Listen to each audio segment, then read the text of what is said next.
Assalamualaikum warahmatullahi wabarakatuh. Halo adik-adik semuanya, salam kenal. Perkenalkan, nama saya Husnul Khotimah. Di sini saya akan menjelaskan materi-materi yang ada di mata pelajaran PPKN jenjang MI dan SD.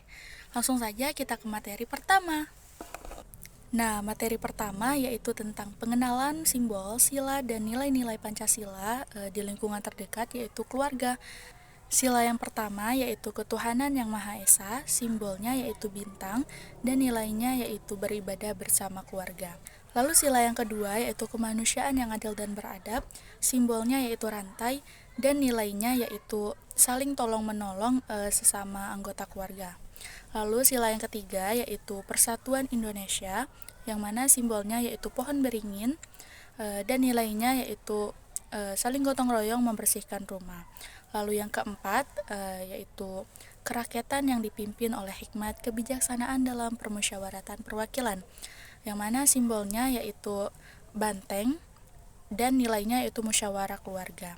Lalu yang kelima, keadilan sosial bagi seluruh rakyat Indonesia, yang mana simbolnya itu padi dan kapas, dan nilainya yaitu berbagi rezeki secara adil di keluarga. Selanjutnya, materi kedua yaitu tentang makna setiap sila dalam kehidupan sehari-hari di keluarga, sekolah, dan masyarakat. Nah, sila pertama yaitu ketuhanan yang Maha Esa, maknanya percaya kepada Tuhan dan menghormati keberagaman agama. Lalu contohnya yaitu di keluarga beribadah bersama tanpa memaksa, di sekolah yaitu menghormati hari raya teman, dan di masyarakat yaitu toleransi antar umat beragama. Lalu sila yang kedua yaitu kemanusiaan yang adil dan beradab. Maknanya itu menghargai martabat manusia tanpa diskriminasi. Contohnya kalau di keluarga yaitu membantu saudara yang sedang sakit. Kalau di sekolah yaitu tidak membuli teman. Dan contoh di masyarakat yaitu menolong korban bencana. Lalu sila yang ketiga yaitu persatuan Indonesia, maknanya menjaga kebersamaan di tengah keberagaman. Contohnya di keluarga yaitu musyawarah keputusan rumah tangga, kalau di sekolah yaitu gotong royong membersihkan kelas, dan kalau di masyarakat yaitu merayakan hari kemerdekaan 17 Agustus bersama. Lalu sila yang keempat yaitu kerakyatan yang dipimpin oleh hikmat kebijaksanaan dalam permusyawaratan perwakilan, yang mana maknanya ini keputusan melalui musyawarah. Contohnya misal di keluarga yaitu diskusi aturan rumah, kalau di sekolah musyawarah voting ketua kelas, kalau di masyarakat itu rapat RT untuk isu lingkungan. Lalu sila yang kelima yaitu keadilan sosial bagi seluruh rakyat Indonesia, yang mana maknanya ini mewujudkan kesejahteraan bersama. Kalau di keluarga yaitu bagi tugas rumah secara adil, kalau di sekolah itu berbagi alat tulis atau meminjamkan alat tulis dengan teman. Kalau di masyarakat yaitu membayar pajak tepat waktu. Lalu materi yang ketiga yaitu membahas tentang Pancasila sebagai kesatuan utuh, dasar negara, pandangan hidup, dan ideologi. Terus juga mempelajari sejarah kelahiran Pancasila serta karakter dan sikap para perumusnya. Pancasila lahir melalui proses panjang mulai dari sidang BPUPKI hingga disahkannya oleh PPKI pada tanggal 18 Agustus 1945. Nah, BPUPKI merupakan badan penyelidik usaha-usaha persiapan kemerdekaan Indonesia yang mana dibentuk pada tanggal 1 Maret 1945 dan diresmikan pada tanggal 28 Mei 1945 yang beranggotakan 62 anggota. Lalu PPKI yaitu Panitia Persiapan Kemerdekaan Indonesia, yaitu dibentuk pada tanggal 7 Agustus 1945 sebagai pengganti BPUPKI dan diketuai oleh Soekarno dengan 21 anggota. Selanjutnya materi keempat yaitu tentang aturan, hak, dan kewajiban di lingkungan dasar yaitu keluarga. Pertama, aturan merupakan norma atau ketentuan yang disepakati bersama untuk mengatur perilaku anggota keluarga agar berjalan dengan tertib. Contohnya itu wajib membersihkan meja makan setelah makan dan tidur tepat waktu pada pukul 9 malam. Lalu, hak bisa dibilang sebagai sesuatu yang boleh diterima atau diminta oleh anggota keluarga dari yang lain. Contohnya, anak berhak mendapat makanan bergizi dari orang tua, dan orang tua juga berhak untuk dihormati oleh anak. Lalu kewajiban. Kewajiban itu tanggung jawab yang harus dilakukan anggota keluarga demi kepentingan bersama. Contohnya yaitu anak wajib membantu mencuci piring, membereskan rumah, dan orang tua juga wajib untuk mendidik anak agar menjadi anak yang baik. Lalu materi kelima yaitu tentang aturan hak dan kewajiban di sekolah dan lingkungan tempat tinggal. Materi ini penting bagi siswa untuk memahami tanggung jawabnya dalam mendukung pembelajaran dan kehidupan bermasyarakat. Di sekolah, siswa wajib mematuhi tata tertib sekolah seperti datang tepat waktu, mengikuti pembelajaran dengan baik, dan menjaga kebersihan lingkungan. Lalu hak mereka yaitu mencakup pendidikan yang berkualitas, perlindungan dari kekerasan, dan mendapatkan akses fasilitas yang baik. Lalu kewajiban. Nah, kewajiban siswa yaitu menghormati guru dan teman di lingkungan sekolah. Selanjutnya yaitu di lingkungan tempat tinggal. Nah, aturan umum yaitu seperti melarang mencemari lingkungan, merusak fasilitas umum, terus juga gotong royong membersihkan halaman rumah maupun lingkungan sekitar. Lalu hak di lingkungan tempat tinggal yaitu warga mendapatkan rasa aman, terus juga mendapatkan air bersih dan tempat bermain yang aman dan nyaman. Lalu kewajiban yaitu meliputi menjaga kebersihan, menghormati tetangga, serta berpartisipasi dalam musyawarah di lingkungan sekitar. Lalu materi keenam yaitu tentang konsep norma kesepakatan beserta hak dan kewajiban sebagai warga negara. Nah, norma merupakan kesepakatan bersama dalam masyarakat untuk mengatur perilaku demi kepentingan umum. Norma ini mencakup norma agama, adat istiadat, hukum, dan kesusilaan. Norma dijadikan sebagai pedoman hidup, yang mana contohnya itu norma hukum, seperti taat lalu lintas. Kedua yaitu norma kesusilaan, contohnya gotong royong.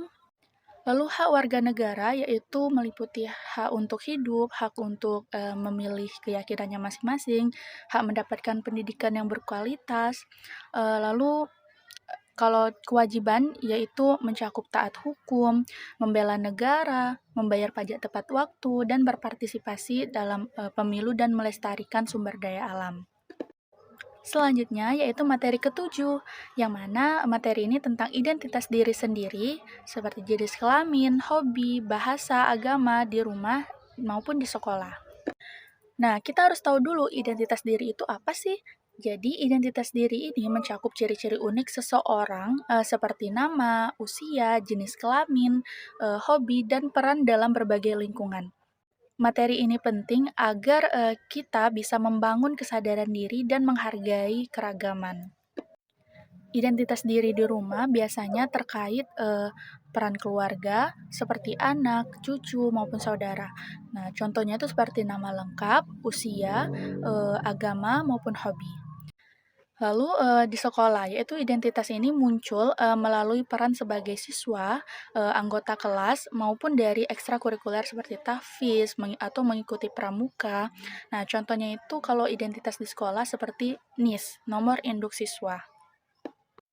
Di masyarakat, identitas diri tercermin melalui peran warga seperti anggota RT, peserta gotong royong, maupun sesama warga.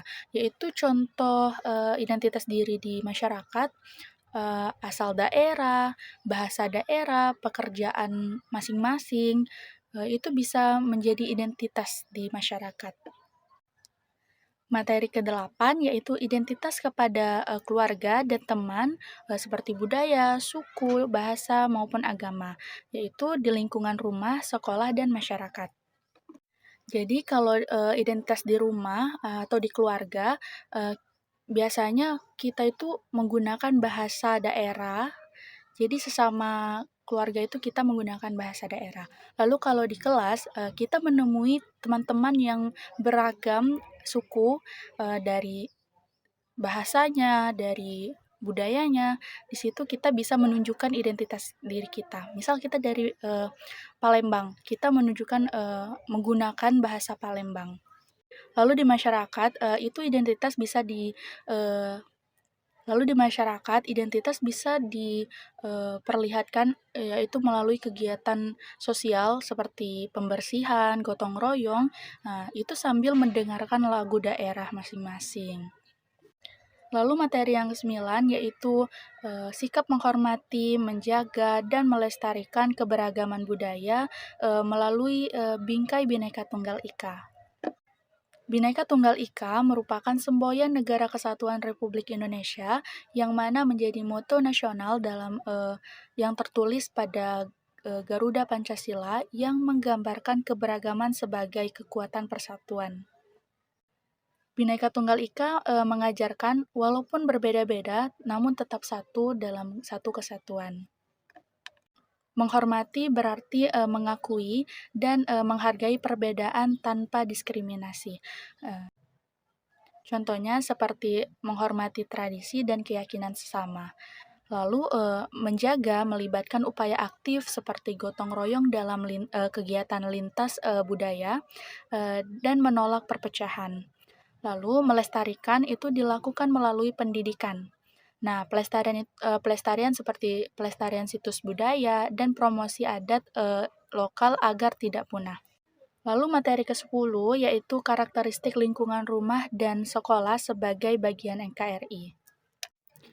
Lingkungan rumah dan sekolah merupakan bagian dari NKRI yang mencerminkan keberagaman dan persatuan bangsa. Yang mana rumah merupakan unit terkecil NKRI dengan ciri keluarga harmonis, gotong royong, dan adat lokal yang mencerminkan Bhinneka Tunggal Ika. Lalu kalau di sekolah yaitu memiliki fasilitas belajar seperti kelas yang nyaman, perpustakaan, dan sarana prasarana lainnya yang mendukung proses pembelajaran. Sikap menjaga lingkungan ini itu bisa dilakukan dengan menjaga kebersihan, menaati peraturan, gotong royong membersihkan lingkungan. Nah, hal ini tuh memperkuat NKRI melalui kesadaran berbangsa. Selanjutnya yaitu materi ke-11, lingkungan tempat tinggal seperti RT, RW, desa, kelurahan, dan kecamatan sebagai fondasi NKRI yang menjaga persatuan dan dari tingkat terkecil. Nah, RT atau RW ini merupakan unit terkecil kemasyarakatan yang mengurus administrasi kependudukan, ketertiban, dan kerukunan warga. Yang mana RT atau RW dipimpin oleh ketua RT atau RW. Nah, selanjutnya itu desa ataupun kelurahan, yaitu tugasnya itu mengelola pelayanan publik, pembangunan swadaya, dan gotong royong itu menjadi jembatan antara warga dan pemerintah daerah. Yang mana desa dipimpin oleh kepala desa dan kelurahan dipimpin oleh lurah. Selanjutnya yaitu kecamatan. Nah, kecamatan itu mengordinasi RT atau RW hingga desa kelurahan untuk program nasional, memastikan stabilitas wilayah sebagai bagian utuh NKRI. Nah, kecamatan ini dipimpin oleh seorang camat. Jadi kerjasama dalam keberagaman melalui musyawarah dan gotong royong itu tuh mencegah konflik, memperkuat harmoni, serta mendukung pembangunan nasional. Lalu materi yang terakhir yaitu tentang struktur wilayah yang lebih luas, kabupaten atau kota, dan provinsi, serta perilaku gotong royong sebagai wujud bela negara. Nah, yang kita ketahui, provinsi merupakan pembagian wilayah administratif utama atau yang paling tertinggi di Negara Kesatuan Republik Indonesia, yang mana provinsi ini dipimpin oleh seorang gubernur. Saat ini, jumlah provinsi yang ada di Negara Kesatuan Republik Indonesia yaitu berjumlah 38 provinsi. Selanjutnya yaitu kabupaten atau kota, yang mana kabupaten atau kota ini merupakan pembagian wilayah administratif kedua setelah provinsi. Kabupaten dipimpin oleh bupati dan kota dipimpin oleh wali kota. Lalu perilaku gotong royong seperti membersihkan sungai lintas kampung atau festival budaya antar kecamatan merupakan wujud bela negara non-militer yang memperkuat harmoni dan ketahanan wilayah. Mungkin itu saja penyampaian materi dari saya. Terima kasih dan sampai jumpa. Wassalamualaikum warahmatullahi wabarakatuh.